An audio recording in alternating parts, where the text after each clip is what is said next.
possibly then therefore gatekeep. It's completely antithetical.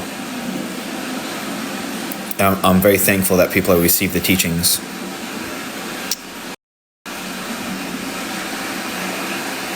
So, well, we've got quite a few people in there. So,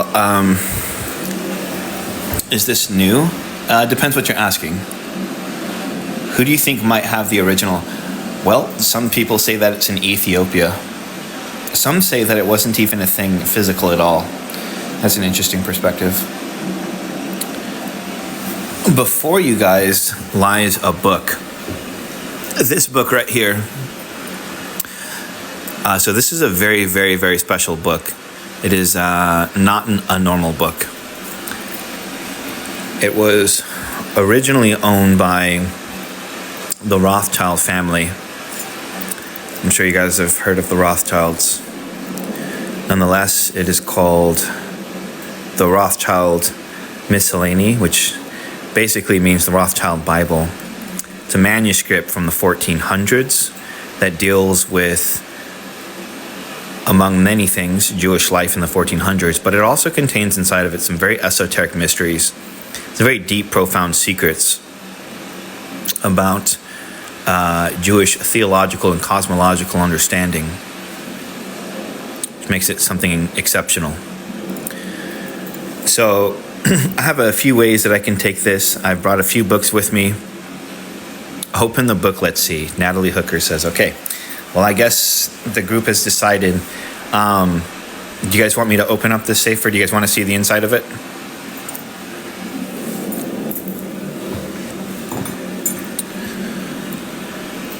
So again, this is no normal book. This book, as I said, was originally owned by the Rothschild family.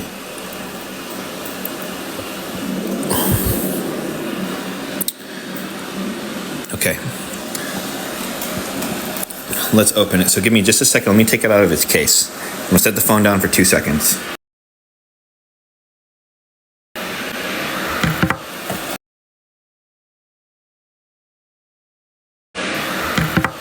A glimpse of the book. This is it. Now these are all, it's bound in sterling and silver in a very old style. These are how books were bound in the time period.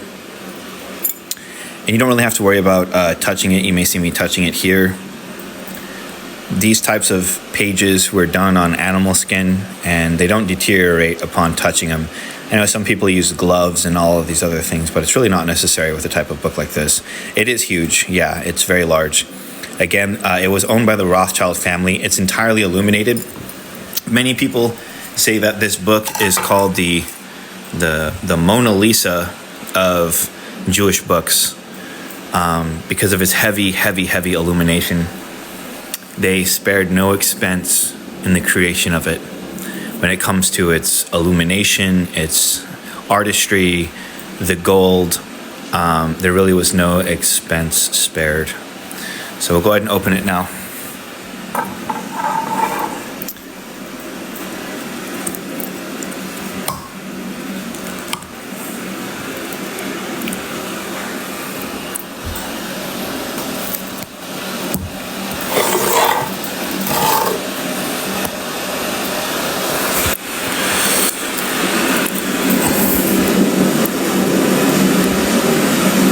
So I hope you guys can see. Yes, safer Mona Lisa. Yes, it was considered to be the Mona Lisa of the Renaissance, as it were, in terms of like its illumination. So you can see here's the very first page. You know, it has stains, things like that for its period. It has an interesting thing that says there. It says Ha'ish, the man. Strange little statement there. You can see that it has wormholes. You know, as you can see right here, it has wormholes. You know, with books of that period, worms and different insects often ate the paper, which were actually animal skin.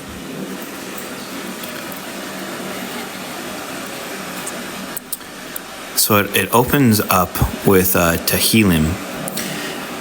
And it says, happy is the man who does not stand in the congregation of the wicked. So it opens up in Psalms, and you can really see, maybe I can show you guys the illumination there. So you guys can see the illumination. Thank you. Thank you, Esoteric. Eric, thank you. Thank you, Pipe Dreams. Yeah, it is very beautiful. So you can see, maybe I can get a shine on it.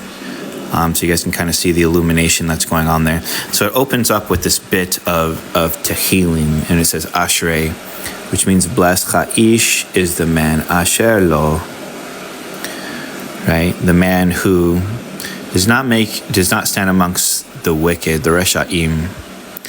So this is a quote from Tehillim. Okay, so we'll just kind of move in, and I'll show you a little bit more of it. And you can see, I mean, books at that time, there was no printing press, right? There's no printing press. So books of the time period, they had to be handwritten. They had to be handwritten. And so we were almost computer-like. We were almost computer-like in our ability to reproduce. They had guilds that would, scribe these things down. And again, you can see little holes. You can see a hole right there, it kind of burrowed through. These holes were a result usually of insects. They kind of burrowed their way through. No, the writing isn't in Rashi script. It is in a Hebrew shorthand. We can see the Ashrei script in a classical style here with the general portion of the text. And it is written in a shorthand in terms of the commentary, but it's not written in the sense of like in Rashi script. In fact, this book was compiled almost at the time of Rashi. This book was compiled in the 1400s, as was stated before. And you can see it's rare because it actually includes the nikud. So if you guys can see the various nikud, right? The nikud are the vowels. Okay, so I'll go through it. Obviously it's incredibly large. So we'll go through it and just kind of appreciate some of the illumination of it. We'll go through. So let's see.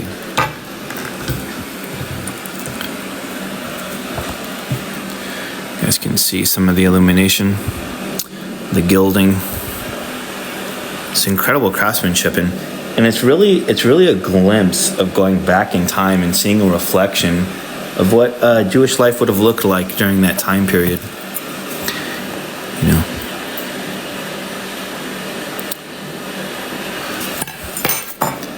So we'll go through and see if we can see some of the other illuminations. Right, we can see Baruch. Sometimes in a lot of these places, the gilding has kind of faded away a little bit. But the miniatures are all still there in perfect condition. It's pretty incredible stuff. Donnie says AI. No, this is definitely not AI. You see the opening, the beautiful gilding, You see some representations of the tree of life. So I'll go ahead and go through some of the other portions of it, and then we'll go ahead into some other material. It's entirely illuminated from beginning to end with hundreds of miniatures, as you can see. And these miniatures are detailing life in the 13th century, life in the 1400s, if you can imagine that. As well as some deep Kabbalistic secrets that have to deal with the arrangements of the Merkavot, the chariot, as with the images that were just seen. Here are the Golim. We call this the Mazalot. These are the 12 zodiacal signs with the 7 planets being shown here. We can tell because we can read them here. We see Shabtai, which is to say Saturn. Right, and we can see, like, for example, Ma'adim. Ma'adim, for those who don't know, is Mars. We see Tzedek, which would be translated in English as Jupiter. right? So we can see all the various planets, Kochev, that is to say, Mercury, okay. Livna, which is to say the moon. So it has portions in it that deal with the mazalot, or the astrological correspondences. And during this time, astrology was really seen as an arcane science. It was part of traditional science. So it's beautiful to see those kind of things. And we can see, you know, the filigree is incredible. Some of the gilding has come apart. Right, we can see that the gilding has kind of withered away in these different various places. So we'll go through just a little bit more. You can see how they did the borders, so on and so forth. So we'll bring this into a conclusion. You can see all of the flowers, pieces of illumination. I have another manuscript I can share with you guys called the ST, and I can show you guys another illuminated manuscript. Would you guys like to see another illuminated manuscript from the period? So you can see how large it is.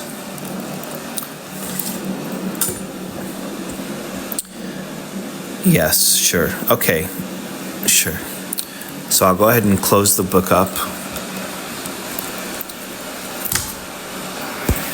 And we can see how large it is. So I'll go ahead and close this up. Give me just a second. I'll grab an illuminated manuscript. Give me just a second.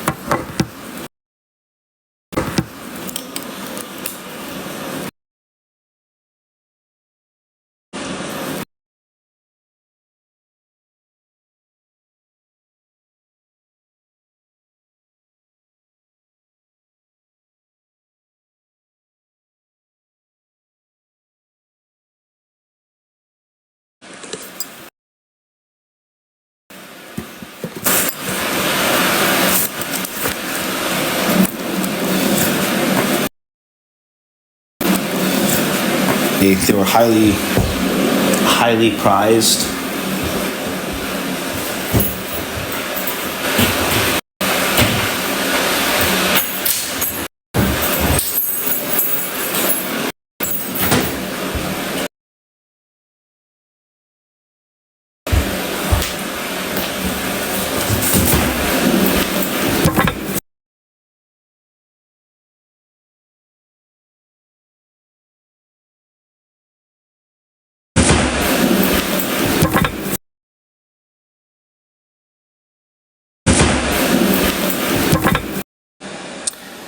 And in terms of, if that book was like the Jewish book, is like the Mona Lisa of the Renaissance.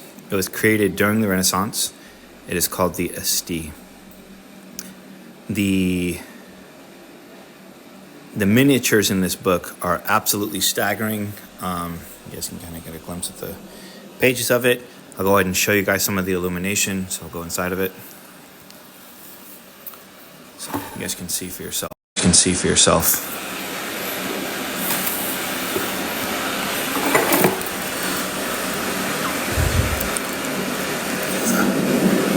I mean, it's pretty absurd. So obviously it's Adam and Eve. This is a betrayal of God, a betrayal of Hashem. This is when he created Eve from his side, when he went to sleep. Okay, and you can just see the level of illumination is just, it's just next level. I mean, this is all gold. You know, I don't know if you guys can see this. Maybe I can reflect it, right? It's hard to see on the camera, but you guys can see maybe the shine there when as I'm bending it. You guys can see this is all gilded. It's pretty absurd. This is when God was telling man about the tree of the Eitz Hadas Tov Ra, the tree of the knowledge of good and evil.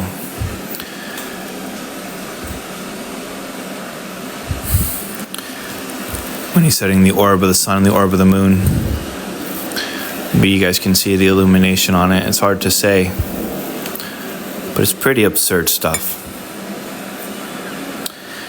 We just don't make books like this anymore, you know?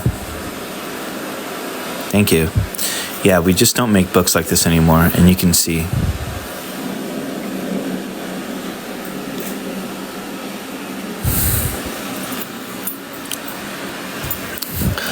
Thank you all.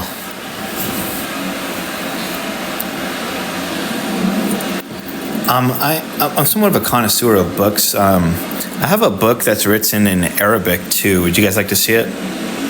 Thank you, Liam Walker. It's good to have you here.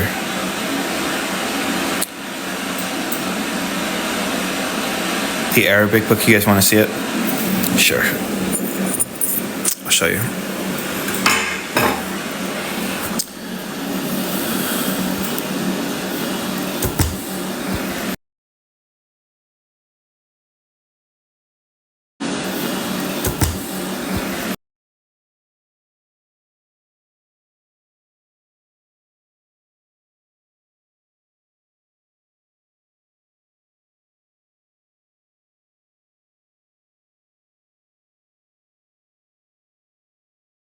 So I try to be very versed in my understanding. So this book right here is an incredibly rare book.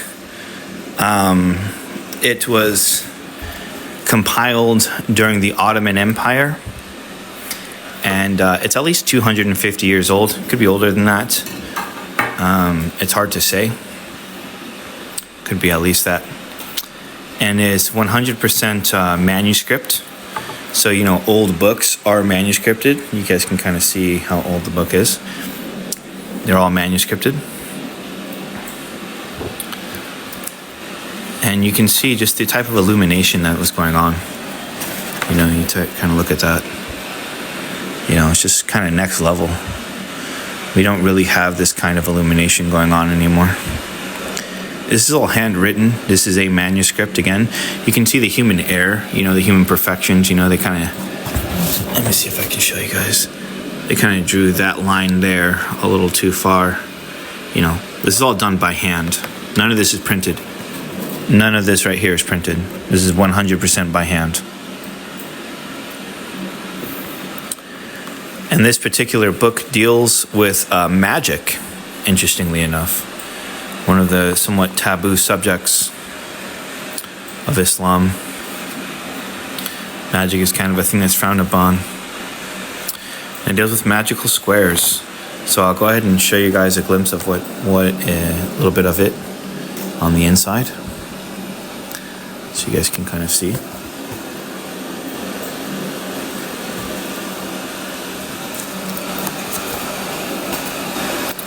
These are magical squares.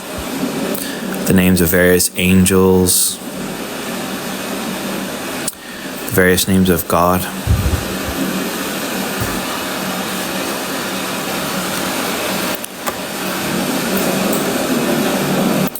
And this is all a manuscript. So again, this is all handwritten, hand done. And it dates to the time of the Ottoman Empire, so it could be anywhere from 200 years ago to, easily 600 years ago. I think this one is probably from about 250 years ago, maybe, somewhere around there.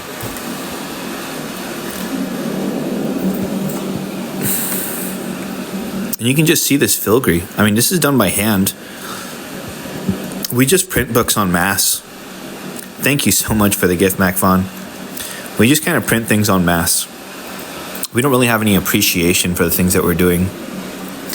But this is dealing with magical squares, divine names of God, things like that. And this is all by hand. It looks like a machine, it's so good. But this is why there were guilds, scribal guilds, where guilds would get together and they would scribe down, copies of safers and things like that. Just kind of give you guys a glimpse. So this is a piece of an Arabic manuscript.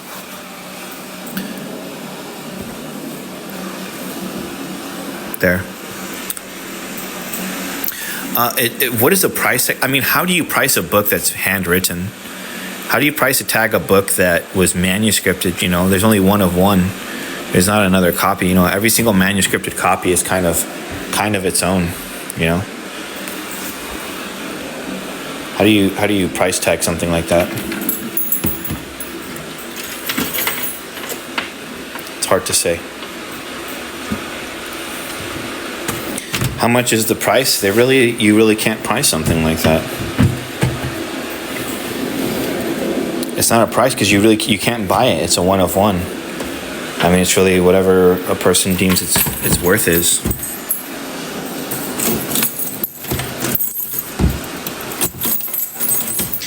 Is it for sale? That's a good question. Is it for sale? I don't know. Maybe. Okay. So I'll go into some of my own manuscripts. The Golden Book is a golden Bible from the Greek Orthodox Church. So I'm talking about this book here. Yeah, that one.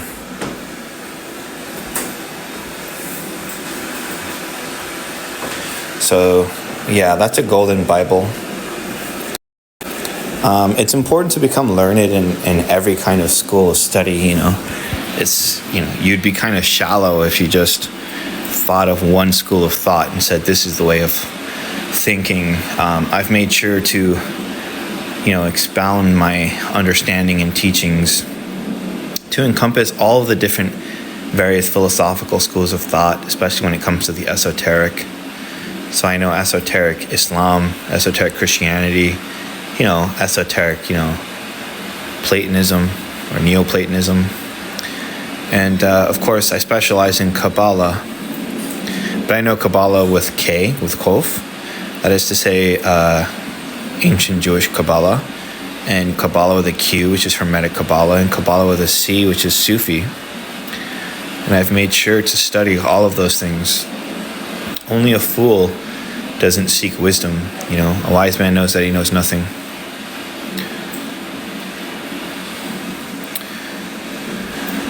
Do you work in a museum? How do you get all those books? And it's totally... I collect very old books. I collect very old things. Yeah. I can give you guys... Would you guys like to see some of what's going around? I can show you guys the bookshelf behind the scenes, or, some of the interesting things that are going on. If that's something you guys want to see, or I can show you guys another safer.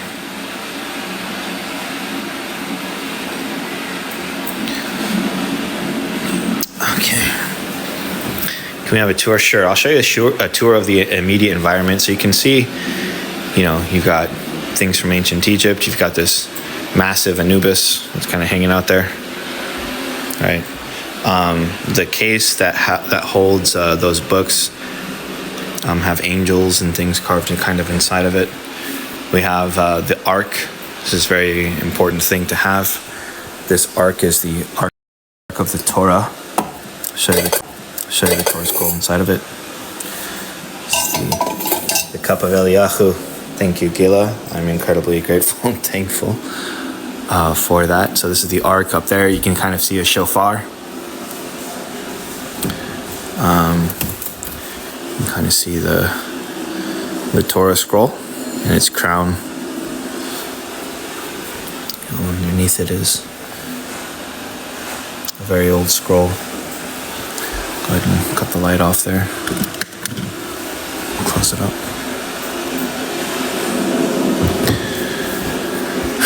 Various pieces of artwork. These are artwork pieces that I've done myself. I did this piece. I also did this piece here. So this was one of the pieces that I did on the microcosm. I illustrated it and the ink work on it and so on and so forth. Surrounding it are the 12 zodiacal signs. I gave it color. It's gold leaf on the background of it. So I kind of keep that there. This is one of the bookshelves. You can see, no true study would be without a set of Mishnah. You need, Shulchan Aruch. You need the writings of the Arizal, which are all down here. The writings of the Arizal. These are by a chief disciple, Garment of Esav. You can see he's done that. These are the books I've published myself. These are all the Sefer Yirah series. I have another display cabinet I'll show you guys here. This was a piece given to me by Zeke, if he's here. It's one of the Sefers dealing with Kabbalah Masit, meaning, practical magic. This is a piece that's in white jade. It's an incredible carving. We have here a crown crown is in sterling and white gold. There's, of course, a beautiful Tanakh. Here's another piece that's done in white jade. It's a piece done in ivory. 2 pieces done in ivory. We have over here on the side, more Zohar. We have Ein Yaakov, the well of Yaakov, very important. Shorshe Hashemos, Sefer Gematriot, a set of Midrash Rabbah. Thank you, Gila. Very honored. A garment that was sent to me from Gili. He's probably not here right now. It's a one-of-a-kind garment, so I just keep it kind of on display of sorts. See an old photograph of Madame Blavatsky, and presumably was the Count Saint-Germain, if you guys know who that is. Some, treasure chests. What place would it be without treasure chests? More books. You gotta have your sets of Talmud. Very critical for anyone who's trying to study anything seriously. You kind of have this thing of Aphrodite. We have Osiris kind of hanging out over here. Kind of near the giant 9-foot Anubis. So kind of go back. All right, we're back.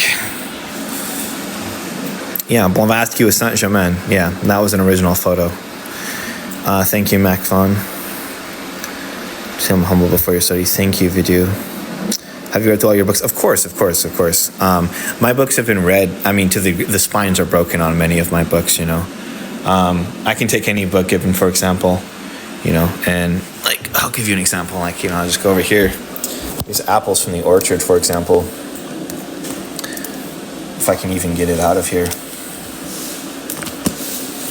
And you can see the amount of notes that have been taken on the inside of it. So when it comes to study, I take my studies very seriously. Very, very, very seriously. Okay, but we're back.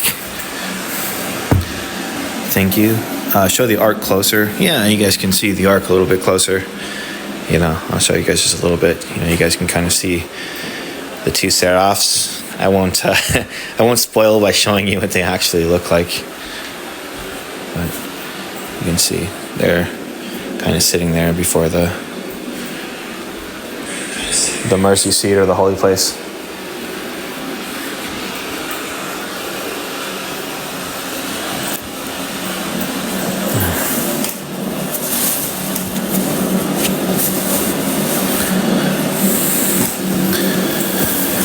Thank you, guys. So I'll show you guys one of the manuscripts I recently completed. I have 2 manuscripts. I kind of let you guys decide which one. Today's a little bit more of kind of like a relaxed live. Would you guys like to see a practical manuscript, or would you guys like to see a magical manuscript? So a manuscript dealing with magic, or a manuscript dealing with, esoteric secrets? Safta Miriam says yes to all. Saint Tiger says practical. Practical. Secrets. Can we see both? Practical, both. It seems like a lot of people want to see both. Practical. Deb says practical.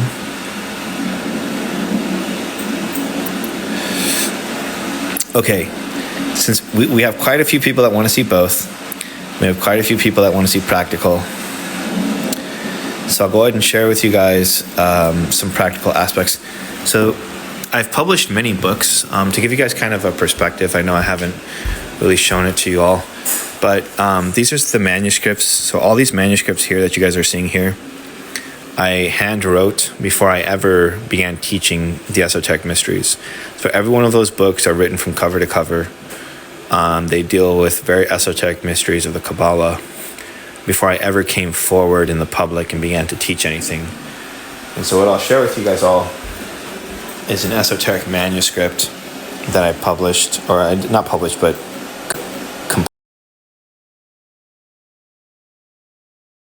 back, Aaron.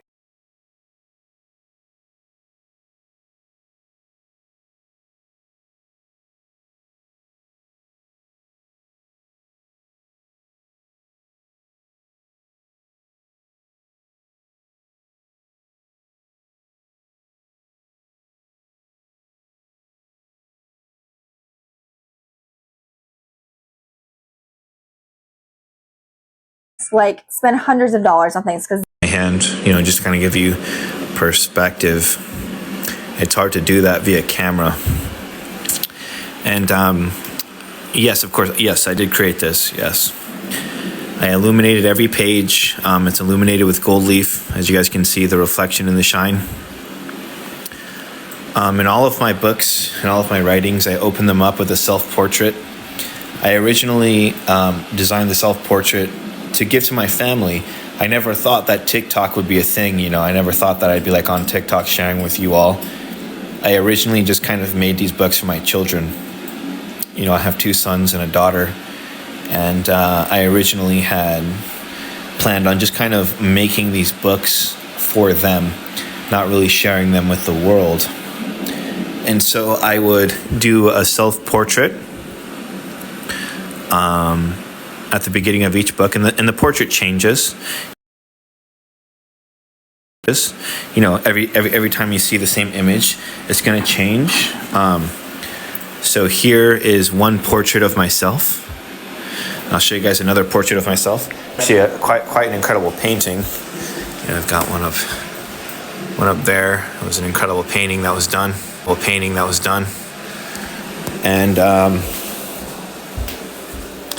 maybe we'll go over here into the handy dandy cabinet. Okay, I'll put this back relatively quickly. But, you guys can see, right? So I did a portrait on every single one of the books. And this too is, it's got gold gilded in the background and so on and so forth. So with all of my books, all of my scrolls, things like that of the latter editions, I sought to include a self-portrait. It was mainly for the family. So that's what this book opens up with, the portrait. You can see the various different kinds of angels. They're doing different things, playful things. This one's kind of giving a flower. It's kind of holding something up, kind of relaxing. These ones are bestowing a crown. And the original language is in Aramaic and Hebrew. This book is all in Aramaic and Hebrew, so you guys can kind of see.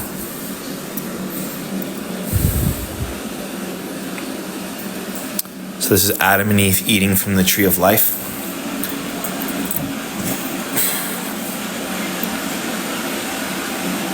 Zohar, indeed.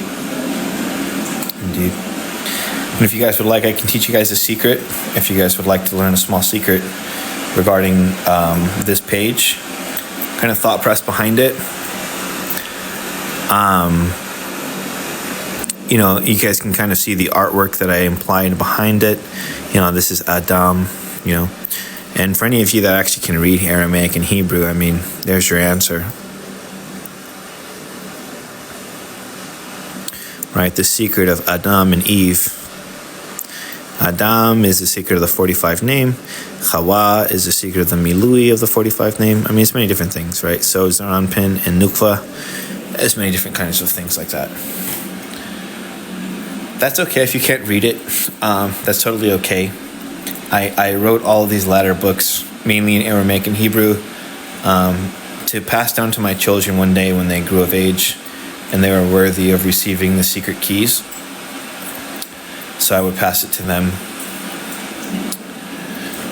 and that's okay. So I'll show you guys some of the keys. Here's the key of the tefillin box, right? Secret of the tefillin, the crown jewel, and again, everything that was written in Aramaic and Hebrew. This particular manuscript, English, I used to write certain manuscripts in English, but I eventually realized that English was just kind of a lower variant, and so I just began to translate all the later saphers into just English and into Hebrew and Aramaic, and I kind of left the English out of it because there's just much more that's communicated in the ancient languages as opposed to just English. So I just didn't write any of these ones in English. Here's the mazalot. So these were all done by hand. I did all these by hand. You can see the Mazalot, the 12 tribes, right? Which are the zodiac, right? The Mazalot, the astrological aspects. You can kind of see the earth in the beginning, surrounded by the 12 zodiacal signs. You can see the Simsum, the restriction. How long did it take to complete one? It's hard to say. Some manuscripts I did in 7 days. This particular manuscript, for the progress that in which it was written, I probably average, a page or two a day. So it's hard to say, but you can imagine, maybe a page or two a day. That would be good. If I don't mind, can I see your crest? It really depends on what crest you're referring to. Right, so we can see kind of here the hard spark. You guys can kind of see the 22 letters of hard spark. Again, everything's kind of in Aramaic and Hebrew. I no longer, as I said, I don't write anything in English. There's a melach, an angel. You can kind of see the angel there. And I tried to use colors, right? I tried to incorporate, shading, shadowing, stuff like that. But all the borders are different. As you guys can see, the borders are all different. Welcome, Trace. No, I've been here. You can see the different angels. You can see an angel here teaching Sage, a Hacham, Mazalot. He's teaching him about the orbs of the stars. And you can see down here, Shadem, demons, kind of taking people down the Gehinnom Sheol. You can see the Magen David, the Star of David, and how it's the root of all the 22 letters, Aleph, Beit, Gimel, Dalet, Hey, Vav, Zayin, Chet, Tes, Yud, Kaf, Lamed, Mem, Nun, Samek, Ayin, Fet, Tzadi, Kof, Resh, Shin, Tav. You can also see the Paleo Hebrew is also formed from the Magen David. Aleph, Beit, Gimel, Dalet, Hey, Vav, Zayin, Ches, Tet, Yud, Kaf. So when people talk to me, oh, it's the Paleo Hebrew. Another person says to me, it's the Ashrei. I tell them it's the same thing. It's all made from the Magen David, the Star of David. Like him there is using Yud, K, Vav, K, right? So you say, Yud, Hey, Vav, Hey. It's the same sign, same symbols.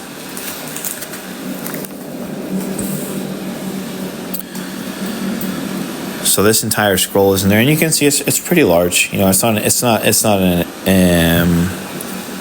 humongous manuscript, but it deals with all the secrets of Bereshis, secrets like that, very practical things. The creation of the Chesaron and Gevros, the very, very first verse of the Torah.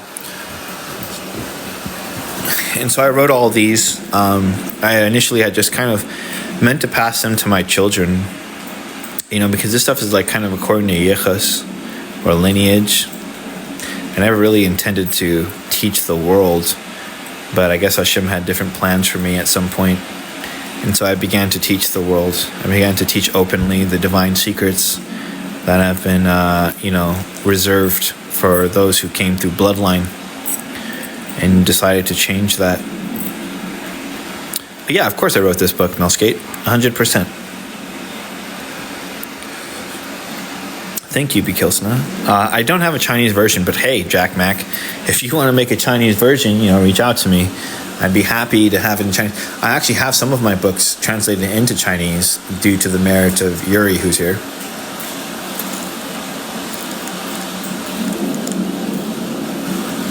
Mac Vaughn has indeed seen it. All right.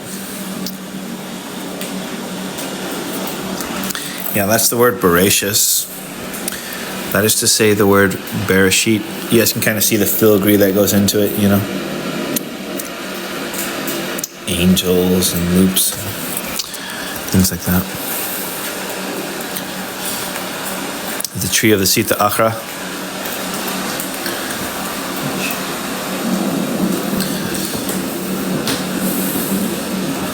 No, there's not an electronic version yet, Jack Mac. I probably should. Thank you, Safta Miriam. This is the story of Abraham, the story of Genesis. And here's the correction in the Tikkun. Hopefully you guys can see it. You have Avraham, Sarah, Hagar, Keturah, Eleazar. Like what do these things mean? What are these stories in the Bible? What do they really mean? So these are kind of recordings to show what they are. Here's a story of Yaakov wrestling with Esav. Right. The stone. Here's kind of a picture of Yaakov wrestling with the angel of Hashem. It's kind of those stories. And again, originally I never intended for any of this to be available to the public. This was just private stuff I'd pass down to my children. But with the advent of TikTok and kind of the encouragement of some of the other people, I've decided to kind of share it with you all. Here are the 28 moon phases. Here are 28 angels corresponding to 28 moon phases. And they correspond with the letters of the Nikud that are spelt out. If you can see like Kof, Mem, Tzadi, which is comets. That's the first vowel, and you can kind of see the vowel for comets. And you can see, Kof is Kodomayel, and Mem is Melachiel, and Tzadi is Soriel. And so you can see, there are 28 angels that correspond to the 28 moon phases, and they correspond to the letters of the vowels or the Nikud when they're spelled out, Petach, Tziri, Segol, Sheva, Cholam, Shurik, Shirik, Shuruk, like that. And this is the secret of Koach, which has a value of 28. And it alludes to the 28 moon phases and these angels. And on this page is a list of the 28 angels. So you can kind of see them according to the Nikud. Here are the vowels. Nikud are vowels, for those of you that don't know. And these are the various moon phases. So every phase of the moon, obviously in a lunar month, there are 28 days. And there's an angel over every single moon phase. And there are also 28 times which are mentioned in Ecclesiastes, a time to give birth, leladot, and a time to die, lemaves, right? So the 28 times correspond with the 28 angels, things like that. I'm not going to go too deep into that, but just so you guys can see that it's here. Here are the divine names of Hashem, the divine names of Yud Kei Vav Kei. There are different pronunciations. There are different vowels, or what we call Nikud. Here we can see this is obviously a comets, and you can see, and each one of these lines, or each one of these levels, so this is comets, we can see the line, and then we can see the angel, Ekatariel, right? He says Da underneath it, Adiriron. So these are the Hechalot of Beria. There are 4 worlds, Atzilus, Beria, Yetzir, Nasiya. And in the world of Beria is the names of Hashem, Yud Kei Vav Kei, with the Nikud. And each one of the Nikud, which means the vowels, correspond to different melachs, or angels. And you can see here's like a graph of the different levels of the angels, and the angels that rule over the various sphirot as ministers. And you can see, as you can see, these are the names of angels, and they personify every level of the Nikud. So every vowel of the pronunciation of God's name actually refers to an angel, and there are many different ways to pronounce God's name, and every one of them correspond to a various angel. And this is called the Hechalot Beria. And they go on and on. So I'll skip a little bit past them so we don't get too caught up on that.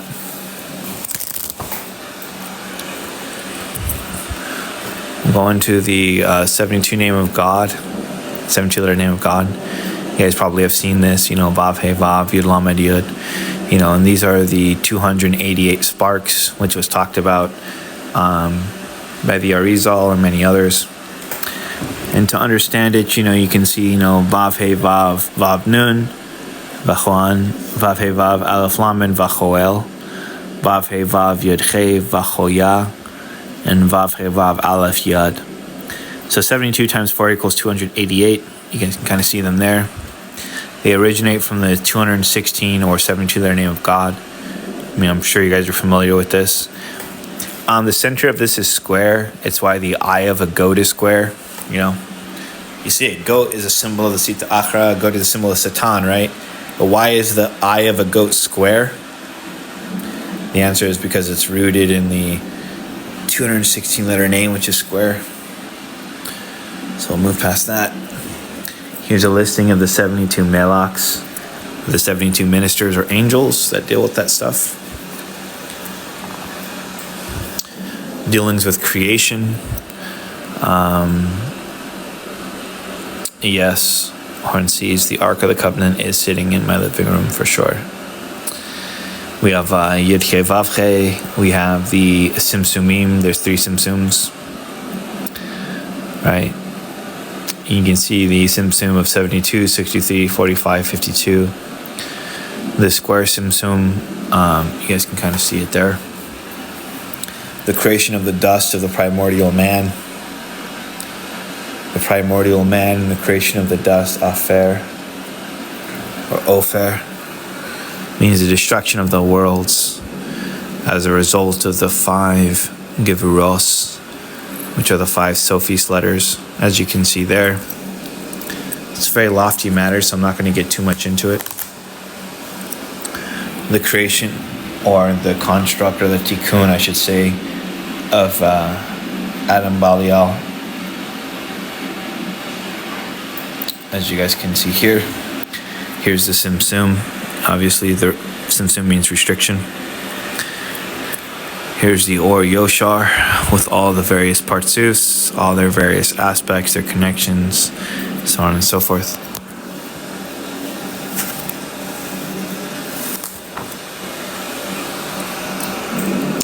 What it means to be in the restriction. Yeah, essentially the endless, which is a surrounding light, restricted itself in the beginning, right? So in the beginning was the endless, and the endless expanded to the boundary of the endless. There was no end to the boundary. When it arose in his desire that he might have a desire, the endless restricted itself. It restricted itself from all directions precisely in the center, creating a vacancy where there was no vacancy, etc.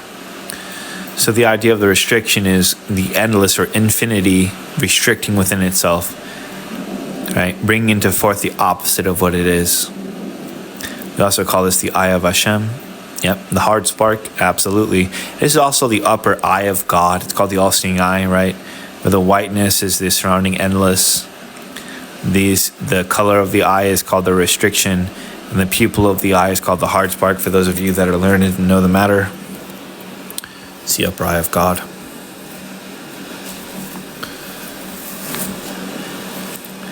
There's YirahHa'ari, 72, 63, 45, 52 partsus. Not really. They didn't really find that in space. They found evidence, right? It's funny how scientists say they discovered something. Like, that's really the most egotistic. That's really like God complex. I discovered something. Like, how did you discover something that existed for billions of years?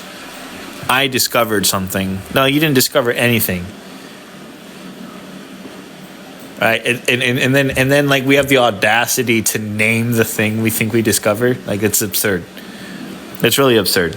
I don't understand human logic. We're just like, we're like either psychopathic megalomaniacs where we just have like God complexes at the highest level, where we're like naming aspects of creation upon our discovery. I discovered this. Like, no, that existed for billions of years. You're just like a monkey that decided to label it according to whatever language you spoke. Like, it's I don't know. It's absurd. Like, it didn't exist for billions of years before you existed. Okay. Probably want a cracker. Like, I don't know how to go about doing that, but it's really terrible. It's really terrible. I'm sure the angels respect that.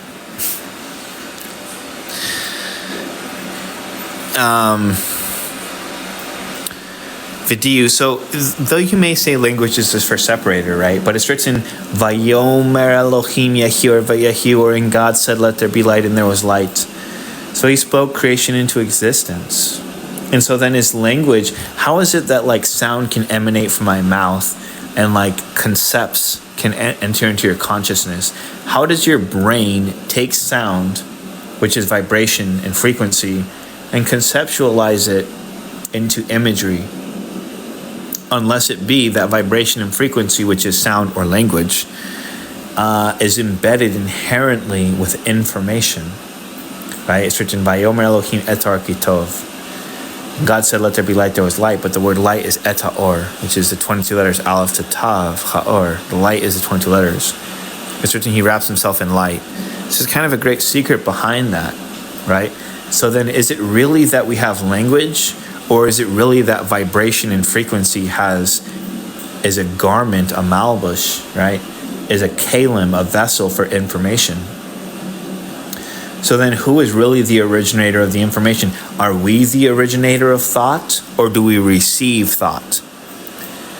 Do you create your own thoughts, or do you receive thoughts? And if you receive thoughts, then where do those thoughts come from? Because before action is thought. But then what is before thought? Inspiration. Where does the inspiration come from? Do we originate our own inspiration? Or does inspiration descend upon us from a higher light that we do not know?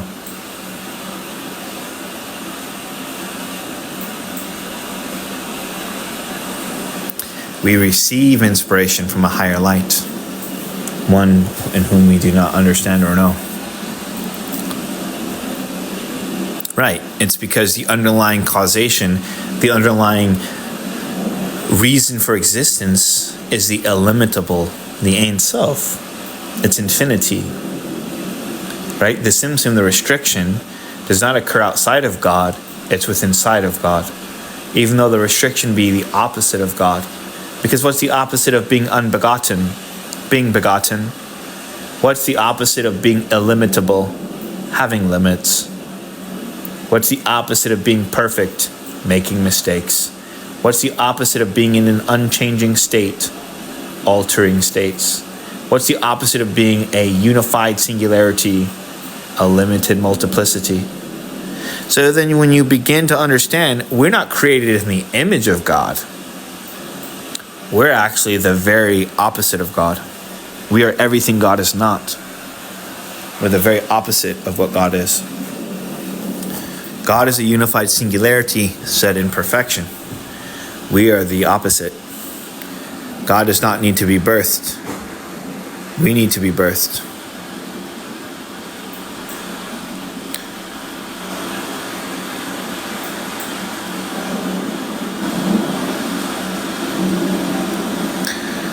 God does not make mistakes. We make mistakes. Hi, brother.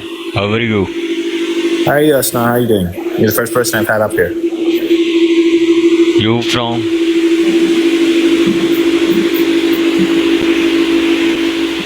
I'm here in the United States. Where are you from? I am Pakistani. Pakistani. Baruch Hashem. Yes, bro. Yeah. Are you a Muslim?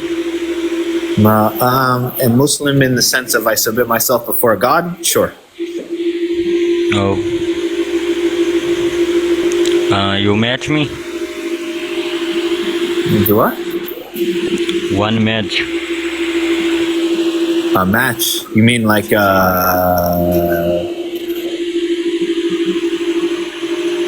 Sure. Okay. I don't think I've ever done one of these. And yours city.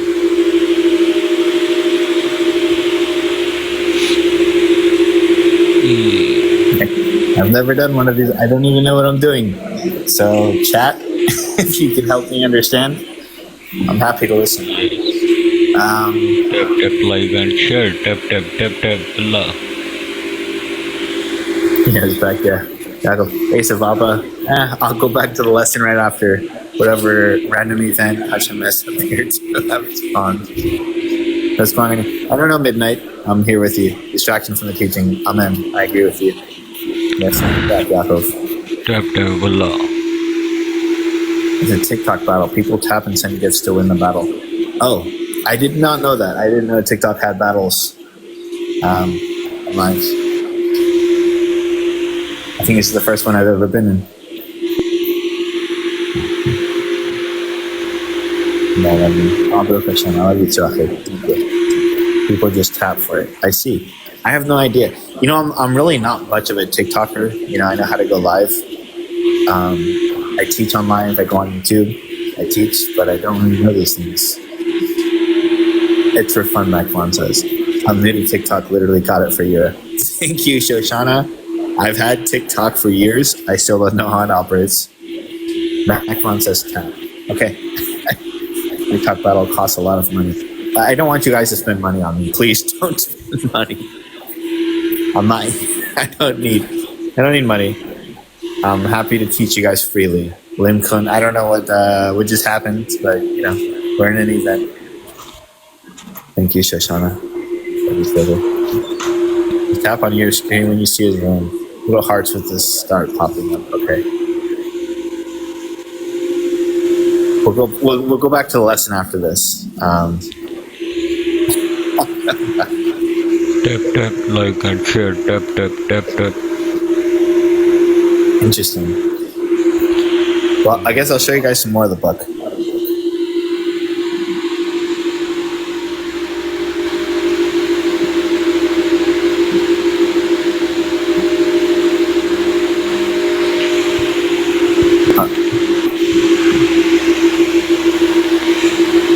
So this particular image deals with the partsufs of Leah and Rachel. We'll go a little bit forward. This page deals with the creation of plants, right? We go through the level of Ibor, Yanucha, Gadlus, right? And so on and so forth to show that the directions or creation process of Jonathan is in all of those levels. This is the very first verse, the spreading of the Chasadim and the Gevuros, how the various levels of reality were created, the various dimensions. You can kind of see here, there are multiple Simsums. There's the Simsum above. We call it the first Simsum, the second Simsum, the third Simsum. These are personified by the liturgy of Avdalit. And you can see how the shattering of the vessels, which is a major concept in Kabbalah, maybe the lower seven spheros, Chesed, Gevurah, Tiferet, Netzach, Yisod, Malchus, they ultimately shattered and descended, as it were, into the lower worlds.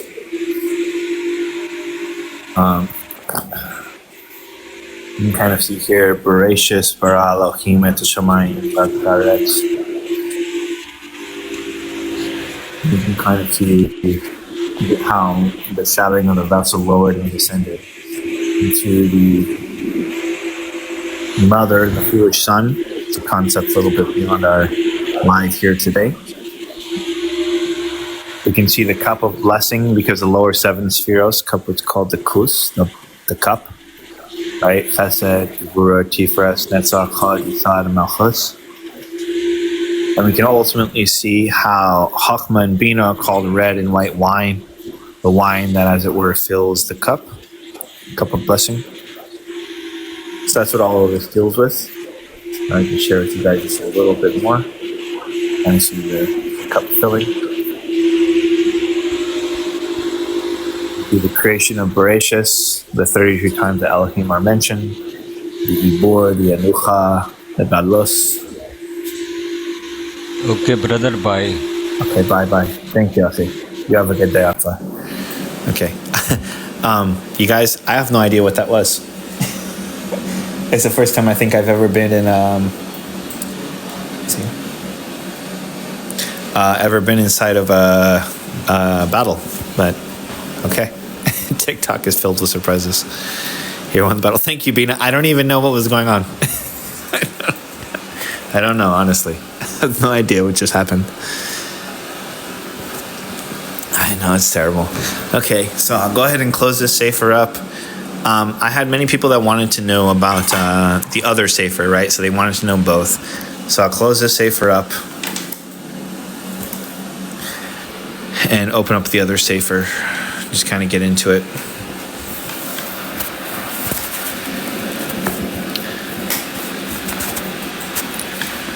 So give me just a couple of minutes, or maybe not a minute, maybe 2 minutes. Maybe 2 minutes. I'll grab the other safer and we'll join.